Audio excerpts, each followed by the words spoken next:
bon ordre, et non pas désordonné comme la société post-révolutionnaire. Donc ordonné dans le sens où effectivement on reconnaît la primauté de Dieu, et ensuite il y a une société hiérarchique, mais hiérarchique orientée vers le bien commun. Le bien commun, si je dois simplifier, c'est un intérêt collectif, mais ordonné vers la sanctification des âmes, si je puis dire. Voilà. Et c'est aussi pour ça que le pouvoir du roi n'est pas total, c'est que de la même manière que si un pape vous donne un ordre injuste et qui n'est pas ordonné à la finalité du bien commun, il y a un devoir de résistance ou de désobéissance. Donc on pourrait effectivement, on utilise cet argument-là pour justifier les sacres de Monseigneur Lefebvre, par exemple. De la même manière, le roi qui donnerait un ordre qui serait contraire au bien commun et à la loi naturelle serait réputé comme nul. C'est-à-dire que, par exemple, quand Louis XIV a voulu légitimer ses bâtards, ça n'a pas été accepté, puisque c'était à l'encontre des lois fondamentales du Royaume de France. Donc, l'absolutisme a des limites. Ces limites s'appuient sur deux sources de droit. La loi naturelle. Alors, la loi naturelle, je ne l'ai pas convenablement définie. La loi naturelle, pour faire simple, c'est une loi préexistante qui n'a pas besoin d'un législateur pour exister. Pour être plus concret, cette loi-là transpire un peu dans ce qu'on appelle un peu notre conscience ou notre petite voix intérieure. C'est-à-dire que intuitivement, on n'a pas besoin d'un législateur pour nous dire qu'il n'est pas bien d'aller égorger son voisin. Instinctivement, on se dit qu'on risque de commettre quelque chose de pas chouette en faisant ça. De la même manière que subtiliser le fruit du travail de quelqu'un, intuitivement, on se rend compte qu'il y a une injustice dans ces agissements-là. La loi naturelle, c'est ça. La loi naturelle s'oppose au droit positif. Le droit positif, c'est le législateur qui, à un instant T, détermine ce qui est juste, là où les tenants du jus naturalisme, les tenants de la loi naturelle, du droit naturel, eux vont chercher à déterminer ce qui est juste. Je ne sais pas si vous voyez la subtilité. Voilà. Et donc la loi naturelle, effectivement, c'est un cadre, on va dire, exogène à l'homme, qui ne dépend pas de l'appréciation de l'homme, mais de sa sagesse et de sa recherche sincère de la justice. Et donc la loi naturelle est une source du droit pour la monarchie capétienne traditionnelle. Le deuxième pilier, la deuxième source du droit royal français est la coutume. On parle bien donc de droit coutumier, et c'est à la fois sur la loi naturelle et sur le droit naturel et le droit coutumier que vont par exemple s'appuyer les lois fondamentales du Royaume de France. Donc je reboucle enfin avec, on va dire, le thème de la petite intervention, qui est donc que le principe de subsidiarité est un corollaire de la loi naturelle. Donc c'est l'occasion pour moi de clarifier ce que j'entends par principe de subsidiarité, même si je dis j'entends, mais ce n'est pas moi qui l'ai inventé, je ne fais que retransférer un savoir acquis. Le principe de subsidiarité, si je veux faire simple, c'est le principe qui fait qu'il y a une autonomie dans les décisions ou dans les libertés, c'est-à-dire que chaque décision doit être prise au plus bas niveau compétent pour pouvoir prendre la décision. Pour revenir à une position concrète, On va prendre l'Union européenne. L'Union européenne se gargarise de principe de subsidiarité, sauf qu'effectivement, quand on regarde de plus près, on peut se poser certaines questions. Le principe de subsidiarité, est-ce que c'est de décider à Bruxelles de la manière dont les producteurs de Saint-Nectaire doivent produire leur fromage et dans quelles conditions ils doivent les vendre? Là, on peut effectivement se dire que c'est le contre-exemple du principe de subsidiarité. Le principe de subsidiarité, c'est laisser les producteurs de Saint-Nectaire entre eux, déterminer comment ils font leurs produits, comment ils gèrent leur appellation, et l'État n'a pas à foutre son nez là-dedans, si je puis dire. Voilà. Le seul moment où l'État pourrait intervenir légitimement, c'est si jamais, effectivement, ils se mettent à vendre des produits toxiques pour la santé. Donc, le principe de subsidiarité, c'est effectivement laisser les producteurs déterminer ensemble comment ils souhaitent concevoir leurs produits. Et donc, dans l'ancien régime, on pouvait retrouver ça avec le système des corporations. Donc, le principe de subsidiarité, c'est à la fois laisser au plus bas niveau compétent prendre les décisions qui lui reviennent, mais également lui donner les moyens de prendre ces décisions. Si par exemple l'État reconnaît plutôt à des communes le droit d'agir sur tel ou tel domaine de politique locale, mais qui en même temps interdit cette commune de pouvoir, par exemple, financer ces mesures-là, il y a évidemment une injustice, et cette injustice-là, en fait, c'est au nom de ce principe de subsidiarité. Voilà. Donc le principe de subsidiarité, c'est le plus bas niveau compétent et on laisse au plus bas niveau compétent les moyens de pouvoir exercer ces prérogatives-là. Et donc la société d'Ancien Régime s'appuyait sur ce principe-là, sans forcément le nommer à cette époque-là, mais c'est aussi pour ça qu'évidemment on retrouvait les corporations, des grosses autonomies au niveau des communes, des provinces qui avaient leur petite vie, leurs propres coutumes, etc. Et donc c'est à ce titre, effectivement, que la monarchie capétienne est protectrice de nos libertés, puisque le rôle du roi de France, je parle bien du roi de France, dans la société ordonnée ou une société qui se rapproche autant que possible de la loi naturelle, et de défendre justement ces libertés octroyées au nom du principe de subsidiarité. Et quelque part, le rôle du roi est simplement d'intervenir si jamais effectivement une strate supérieure s'octroie des prérogatives qui ne lui reviennent pas. Donc comment on pourrait imaginer ces différentes strates ou ces différents corps intermédiaires? Donc voici un exemple, une proposition. Ce n'est pas évidemment quelque chose qui est figé dans le marbre, puisque tout à l'heure, je vous ai parlé d'organicité, c'est-à-dire d'adaptation au réel et à l'évolution de la société. Mais voici donc un exemple de ce que pourrait être effectivement une société française au XXIe siècle, ordonnée selon ce principe-là.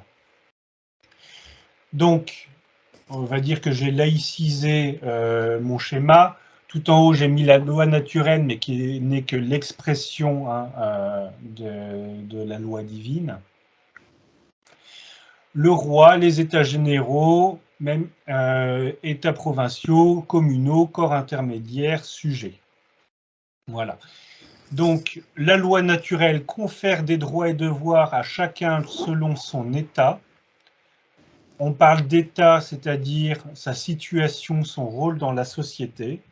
Voilà. Le roi a des devoirs en tant que roi, mais évidemment, le principe de subsidiarité et le principe de justice, il a des droits et devoirs qui sont octroyés justement, c'est-à-dire que on demande au roi, on a des exigences vis-à-vis du roi, c'est-à-dire que par exemple on exige que le roi ait un rôle d'arbitre dans tout ce bazar de différentes strates par exemple, mais ça signifie que derrière il n'est que justice que le roi ait évidemment le pouvoir et les pouvoirs institutionnels pour pouvoir remplir pleinement son rôle.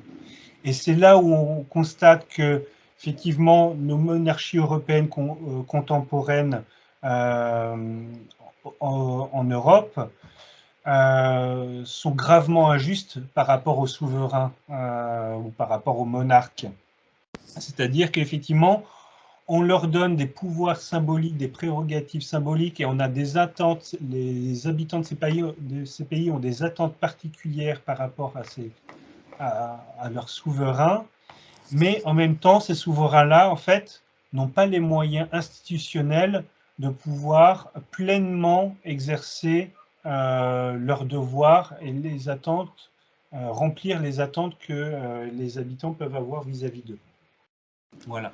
Et donc, c'est pour ça qu'au Cercle d'action légitimiste, nous sommes évidemment contre le principe de monarchie parlementaire, qui est en fait un frein. Déjà, c'est un désordre, puisque la monarchie parlementaire part du bas vers le haut, alors qu'évidemment, dans la société ordonnée, c'est du haut vers le bas.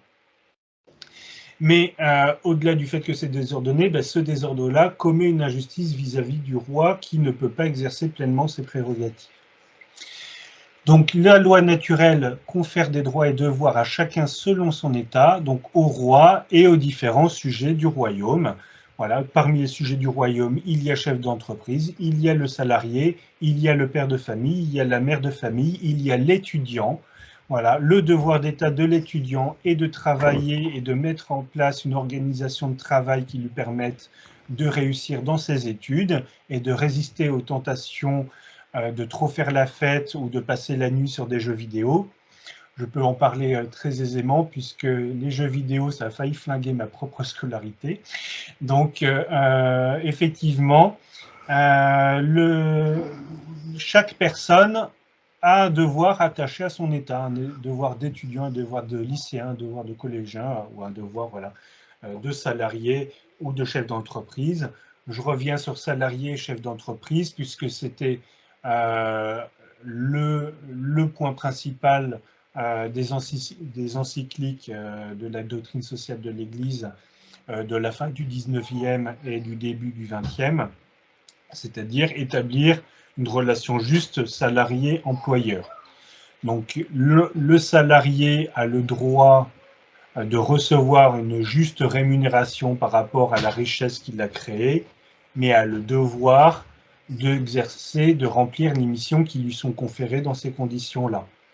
Et par miroir, l'employeur a le devoir de rémunérer le salarié justement par rapport au travail exercé, mais a le droit en retour de voir que les missions qui sont confiées, que ces consignes soient respectées.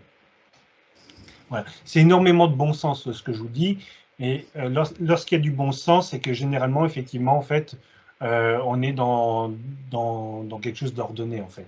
C'est ça qui est rassurant, c'est que la loi naturelle, c'est quelque chose qui parle à notre bon sens, en fait. Voilà. Et donc ensuite, principe de subsidiarité, le roi délègue aux différentes strates, donc État, province, commune, et différents corps intermédiaires, donc délègue selon le principe de subsidiarité. Est-ce que j'ai réussi à être clair ou pas? N'hésitez pas à me dire si là, à ce point-là, il y a des points sur lesquels je suis passé peut-être un peu rapidement. J'essaye d'aller vite, mais peut-être que je vais trop vite sur certains points. N'hésitez pas à me le dire. Non? Tout bon pour moi. Bon, alors, si personne ne se plaint, alors on continue la torture. C'est très intéressant. Donc ça, protection des libertés. Et donc, ce qui est fondamental pour nous, c'est de réussir, nous, intellectuellement, à sortir du logiciel jacobin pour réussir à penser l'après. Là, par exemple, ce que je vous ai dit, c'est quelque chose qui ressemble à la fois, on va retrouver voilà, les régions, les départements, etc.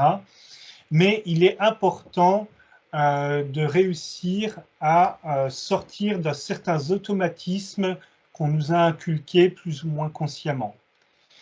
dans certains automatismes, il y a le fait que naturellement, enfin, ou on va dire systématiquement, aujourd'hui, par exemple, ont le réflexe de dire il faut que l'État légifère là-dessus, que fait l'État sur tel ou tel sujet.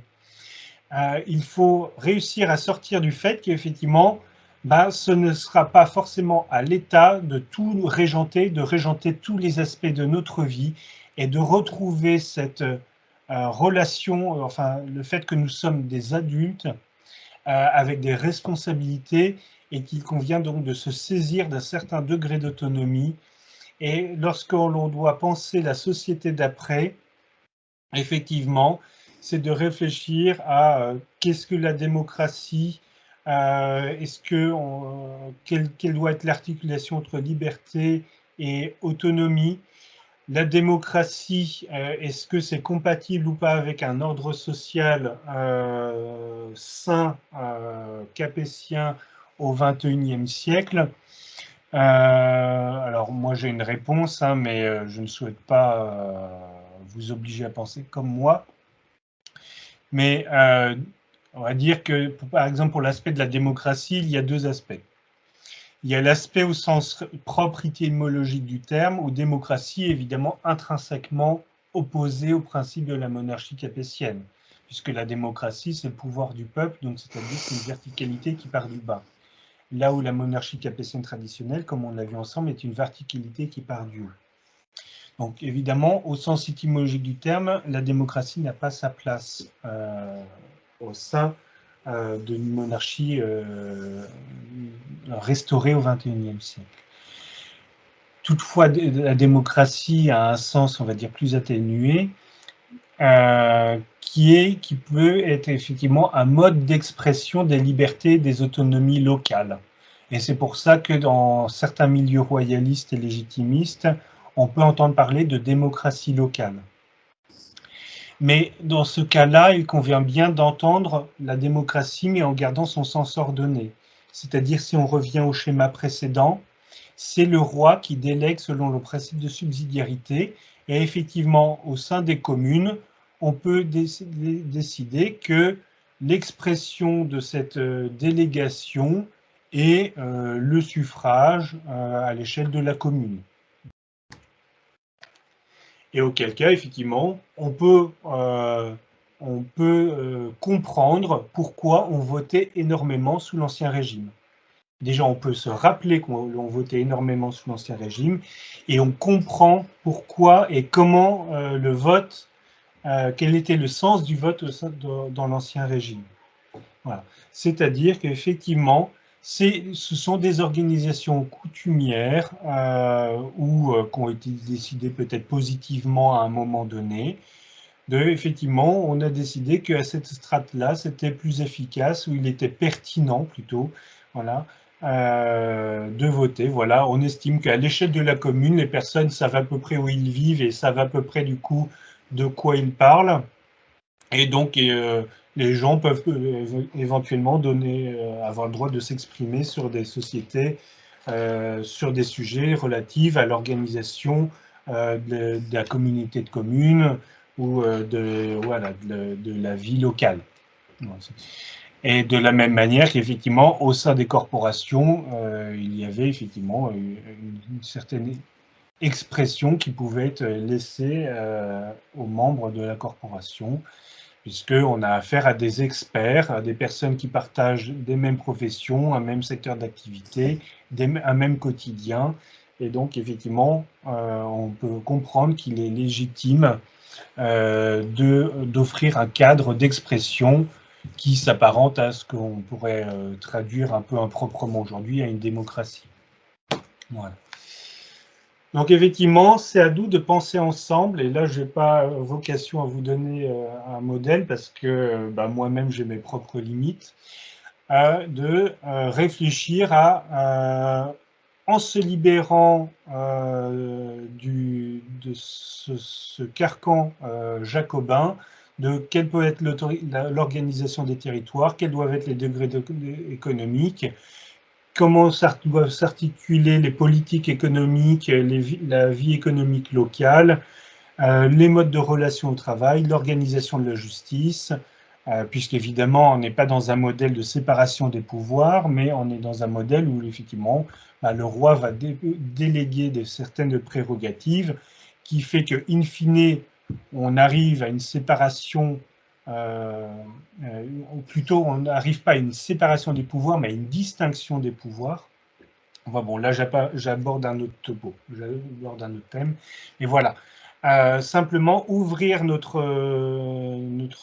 champ intellectuel pour pouvoir penser l'ordre social du XXIe siècle et être en mesure derrière de faire des propositions extrêmement concrètes et terre à terre, audibles pour un auditoire qui n'est pas forcément au fait de toutes ces subtilités que nous avons vues ensemble.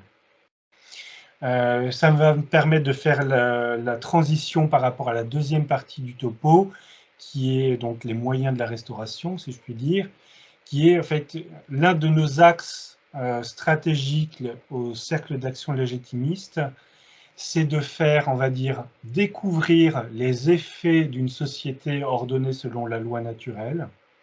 Donc voilà ce qu'on propose comme organisation de la justice, ou voilà ce qu'on propose comme liberté pour les communes. Voilà, aujourd'hui, en plus, avec la loi Notré, il y a eu pas mal de lois qui privent de liberté, notamment les départements. Voilà.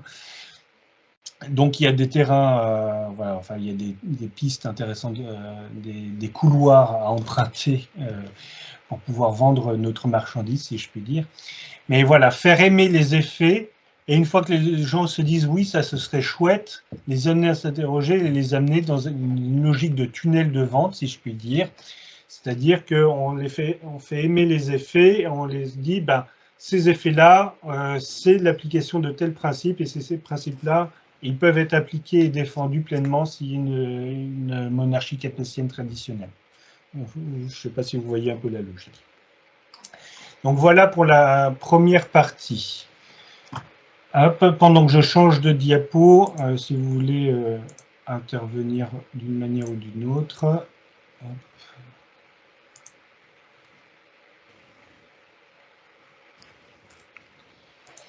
Hop, donc ça c'était le premier diapo. Hop, deuxième diapo. Hop, hop, hop, démarrer le partage. Voilà. Est-ce que vous voyez le deuxième diapo, comment agir à son échelle? Oui. Bon, magnifique. Je ne sais pas à quelle heure il est. Hop. Ouais, je vais essayer d'aller vite. Alors, oui, donc comment agir à son échelle? Parce que c'est vrai que face, on va dire, à ce projet complètement dingue qui est de restaurer une société, enfin la monarchie capétienne traditionnelle dans une France dont on connaît plus ou moins tous l'état, on peut facilement céder à la tentation du désespoir, voilà, du manque d'espérance. Et comme tout le monde le sait, donc désespérer, c'est un péché. Et donc effectivement, le premier point qui doit être un acquis pour nous tous, c'est le danger de la prophétie autoréalisatrice. C'est-à-dire qu'effectivement, le chantier qui s'offre devant nous est extrêmement complexe, voire même, on pourrait avoir tendance à, les esprits chagrins pourraient parler donc d'utopie. Sauf que utopie, je vais faire un jeu de mots, utopos, c'est le lieu de nulle part. Sauf que nous, on part de quelque chose qui a réellement existé et on souhaite simplement soigner le pays et retrouver l'état expurgé de l'humanisme.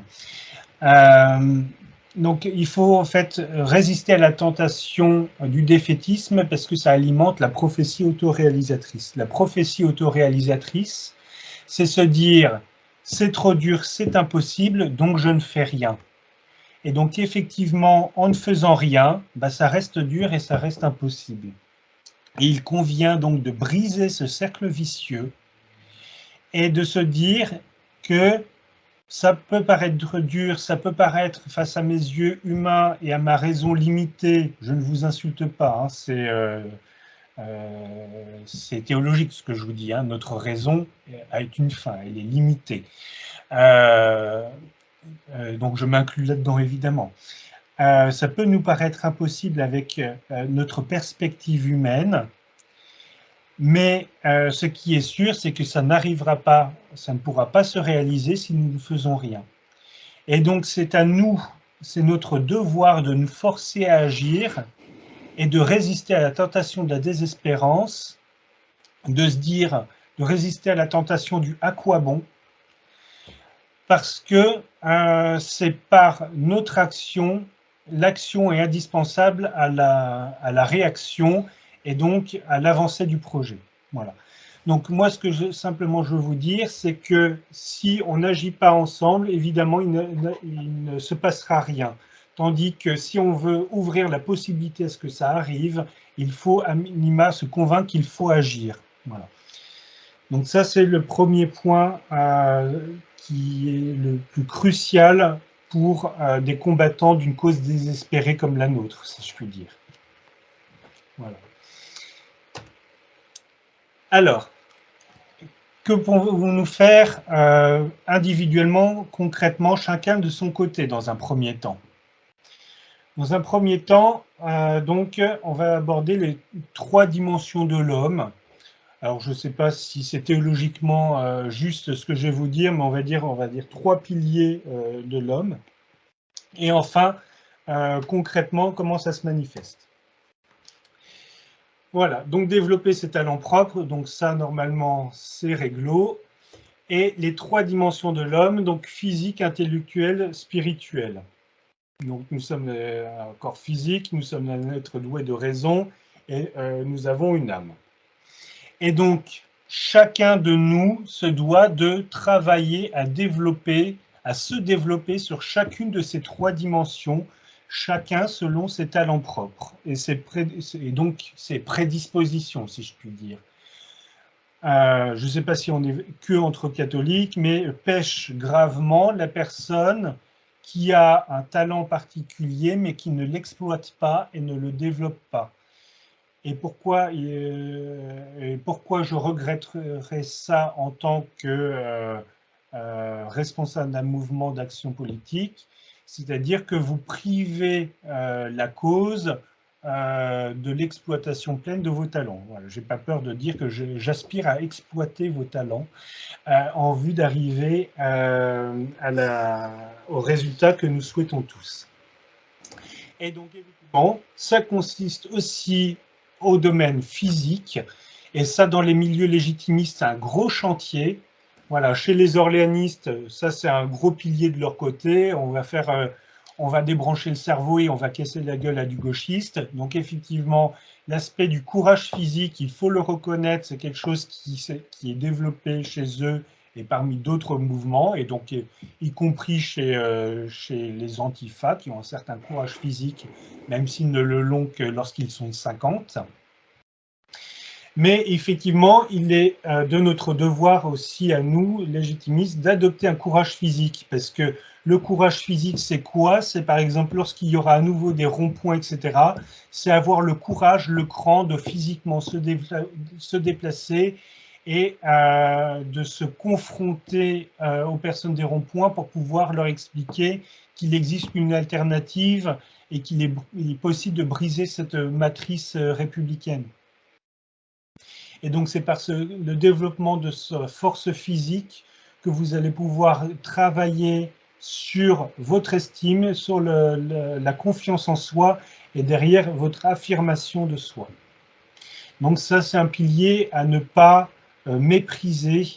Et j'insiste là-dessus parce que dans les piliers légitimistes, on a beaucoup moins de mal avec les 2 autres piliers, intellectuels et spirituels. Et on a parfois tendance à mépriser ce pilier-là. Mais nous ne sommes pas que des êtres éthérés et des purs esprits. La restauration de la monarchie, même si ça ne passe pas par un putsch ou un coup d'État physique, par la violence ou armée, ne pourra pas se faire, évidemment, si nous-mêmes, on ne se sort pas les doigts et qu'on ne se confronte pas au réel et aux vrais gens. Et pour ça, il faut effectivement être capable de sortir de son salon. Et j'en parle beaucoup plus facilement à vous que moi-même, c'est un domaine sur lequel je dois beaucoup travailler. Donc, je vous en parle avec beaucoup de simplicité et de franchise. Deuxième pilier, intellectuel. Donc ça, c'est ce sur quoi on travaille notamment ce matin. Donc il y a le courage intellectuel, c'est-à-dire la capacité, le courage à remettre en question certains points que l'on considérait comme acquis, mais qui en fait viennent parasiter la construction de notre pensée légitimiste. Et c'est donc par exemple, et c'était aussi mon cas, la capacité à s'extraire du prêt-à-penser et des préjugés que l'école de la République nous a inculqués et certains automatismes de pensée dont je vous parlais tout à l'heure. Donc, savoir se remettre en question et mettre à terre tout ce sur quoi on s'appuyait pour pouvoir ensuite embrasser la doctrine légitimiste. Et on a des exemples extrêmement édifiants dans nos rangs. Je vous invite, si ce n'est pas déjà fait, à aller faire un tour sur les vidéos YouTube de Swan Sabé-Brianceau, qui est un ancien anarchiste qui est aujourd'hui un pur tenant du jus naturalisme, un vrai légitimiste doctrinal. Voilà. On a des exemples, j'en ai 2 autres en moins dans ma besace. Et donc, ça, ce sont des modèles. Et on ne part pas tous d'aussi loin. Donc, ceux qui ont réussi à sortir vraiment un schéma marxiste qui emprisonne la pensée, ils peuvent y parvenir. Alors, nous tous, c'est aussi notre devoir de réussir à se débarrasser de ces quelques scories que l'éducation nationale nous aura collées. Voilà. Donc, nous avons ce devoir intellectuel, ce courage intellectuel à avoir, à travailler sur nos capacités de raisonnement et un devoir donc à se former et à approfondir en permanence pour savoir de quoi on parle et comme ce qui se conçoit clairement s'énonce aisément, évidemment, il faut qu'on travaille à effectivement être clair sur nos fondamentaux, à vraiment bien comprendre de quoi on parle pour que derrière on sache en parler simplement. Voilà. Et donc spirituel, courage moral, de progression personnelle, histoire, bon déjà ça peut être sympa pour votre propre sanctification personnelle, mais ça c'est votre problème. Mais moi en tant que personne extrêmement égoïste, si je m'intéresse à votre progression spirituelle, c'est que derrière vous allez être un phare aussi par rapport aux autres et vous allez attirer autrui aussi justement par votre progression spirituelle, votre courage moral. Et donc évidemment un devoir d'approfondissement et de formation. Voilà. Et donc concrètement, est-ce que déjà là on est bon, on peut passer au point suivant? Oui. Ouais. Donc concrètement, déjà il faut clarifier ce qu'on entend par action et par activisme. Et donc effectivement, lorsque, après on est plus ou moins jeune, mais ça concerne surtout les plus jeunes, il y a la tentation de l'activisme. L'activisme, qu'est-ce que c'est? L'activisme, c'est agir pour le plaisir d'agir et la satisfaction d'avoir fait un truc pour la cause. C'est, on va dire, l'action quelque part devient une finalité et non pas un moyen ordonné en vue de développer, de travailler à un axe stratégique, à une vision particulière. Donc l'activisme, ça va être effectivement de dire on sort, on va casser la gueule à des gauchistes enfin je ne sais pas ce qu'ils font ces gens-là, enfin voilà, des trucs où on se dit ouais, on va faire tel ou tel truc, mais sans se poser la question en fait de savoir est-ce qu'on fait ça simplement pour se faire plaisir et pour pouvoir ensuite frimer sur le parvis à la sortie de l'église le dimanche en disant ouais, on a fait tel ou tel truc, on est des vrais bonhommes, etc. Ou alors, nous avons une action, mais avec une pensée plus long terme en disant, cette action-là, et on la déploie parce que ça va nous permettre derrière de débloquer tel ou tel point qui nous est nécessaire pour progresser sur tel ou tel axe stratégique. C'est-à-dire que ce qui va distinguer l'action de l'activisme, c'est que l'action est le résultat d'une réflexion qui part de la stratégie, c'est-à-dire que notre stratégie, c'est ça, nos axes, notre vision, c'est ça, notre stratégie, c'est ça, nos axes stratégiques, c'est ça, nos objectifs, on décline ces axes stratégiques en objectifs à plus ou moins long terme, et ensuite, pour atteindre ces objectifs, on détermine ensemble quelles sont les actions nécessaires pour pouvoir atteindre ces objectifs-là. Ces actions-là étant mesurables, c'est-à-dire qu'on est capable de dire si telle action a produit les effets escomptés ou pas. Et là, je pense que vous avez compris quelle est la différence entre action et activisme. Voilà. Donc, résister à la tentation de l'activisme, c'est donc résister à quelque chose qui n'est pas évident, résister à la tentation de l'urgence. Effectivement, quand on voit l'état de la France aujourd'hui, l'état de la démographie, on peut paniquer et on peut se dire on n'a pas le temps de tricoter, de faire de la masturbation intellectuelle. Là, il faut agir. Donc, c'est là où on va trouver toutes les stratégies d'entrisme, de compromission, sous le prétexte de sauver les meubles. Effectivement, on va se dire bah, on va encourager Zemmour, on va à l'Action française parce que ça bouge plus, etc. Voilà. Le problème, c'est que effectivement, bah, on pédale dans la semoule et on n'avance pas beaucoup en fait de cette manière-là. Et en fait, l'entrisme ou ces stratégies-là, en fait, c'est perpétuer 200 ans d'échecs, 200 ans de défaites. Voilà. Cette stratégie-là, ça fait 200 ans qu'elle échoue et on n'apprend pas des erreurs de nos aînés parce que y a peut-être un problème d'ego en disant oui, on va faire mieux ou ils n'ont pas bien fait, etc. Et donc malheureusement, effectivement, face à un tel chantier, je suis persuadé que la stratégie du vote utile, la tentation d'urgence, etc., et l'activisme, en fait, ne peut pas résoudre les maux qui nous impactent aujourd'hui et que malheureusement, effectivement, l'urgence est de justement se mettre à travailler sur des actions ordonnées. Et malheureusement, effectivement, la montre joue contre nous.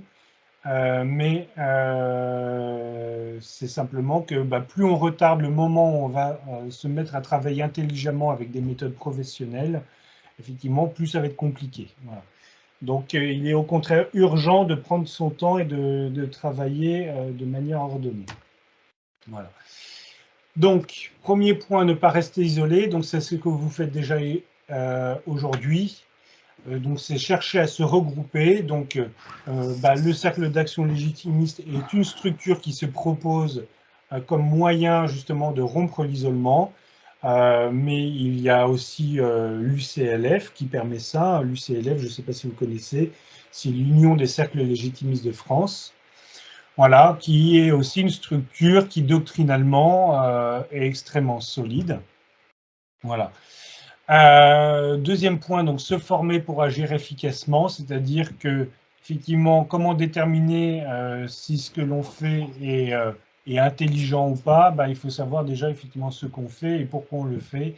Et donc, il faut, pour pouvoir mettre en perspective ces actions, il faut effectivement avoir un socle doctrinal solide.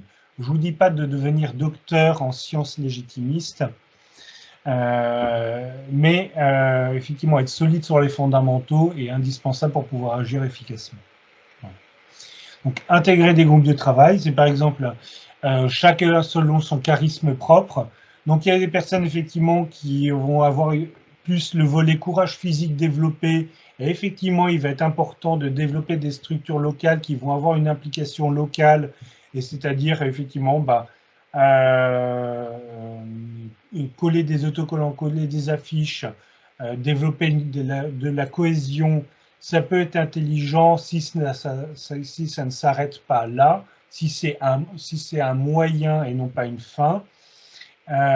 Et donc, effectivement, c'est intelligent si c'est un moyen, si derrière, de effectivement capter des esprits, capter des jeunes, pour ensuite, derrière, les former et les faire avancer ensuite sur des choses un peu plus profondes. Donc, intégrer des groupes de travail, chacun selon son charisme propre ou sa vocation propre. Donc, il y a des personnes qui vont être plus sur le terrain et donc qui vont avoir le rôle un peu d'émissaire et de contribuer à la visibilité du légitimisme, là où des personnes vont avoir un volet plus intellectuel et donc vont pouvoir travailler sur, par exemple, quel est le mode de relation au travail des entreprises ou réussir à penser le paritarisme syndicat patronal, syndicat de salariés dans une société ordonnée du XXIe siècle, travailler sur ce type de contenu-là pour que derrière, il puisse être décliné en communication, par exemple. Voilà. Et donc des personnes qui vont être effectivement plus fortes sur le volet spirituel, qui vont avoir plutôt charge d'âme et chercher donc à déjà en quelque sorte un garant sur le fait de est-ce que on ne s'éloigne pas trop dans notre soif d'action et d'efficacité et donc et d'aide de notre progression individuelle chacun, voilà. Et donc c'est aussi pour ça que, notamment, que les clercs ont tout à fait leur place dans un mouvement politique au nom de ce troisième pilier-là. Voilà. Chacun doit agir dans sa sphère propre. Voilà. De la même manière, il est parfois mal vu que des prêtres s'investissent trop dans la politique politicienne, et de la même manière que des laïcs n'ont pas trop à se mêler de la vie des clercs, de ce qui se passe dans l'Église. Il y a énormément de bazar là-dedans, mais il y a un moment donné, effectivement, où le laïc doit reconnaître que ça, ce sont des affaires de curé. Vous me passerez l'expression si vous me le permettez. Et qu'effectivement, tout ce que nous, on a à faire, c'est soutenir moralement les personnes qui travaillent à la contre-révolution dans l'Église. Voilà. Les laïcs n'ont pas à agir concrètement dans la contre-révolution dans l'Église, mais ils peuvent soutenir les clercs qui travaillent à cette contre-révolution dans l'Église. Et de la même manière, donc les laïcs, eux, travaillent à la contre-révolution politique, et donc on le soutien des clercs contre-révolutionnaires. Voilà, si vous voyez ce que je veux dire. Voilà. Donc concrètement, donc c'est évident, effectivement aussi, donc s'investir dans le tissu associatif local. On n'a pas le temps d'en parler, mais voilà, il est aussi entendable de s'investir dans les conseils municipaux, etc. Parce que tout en ayant une logique ordonnée. Voilà. Et dernier point, donner, c'est-à-dire que si vous n'avez pas le temps, on prend des sous, on prendra vos sous que vous produisez parce que vous n'avez pas le temps, et nous, on saura les utiliser pour alimenter la communication, monter des projets. Voilà, je vous remercie pour ce silence et cette attention religieuse.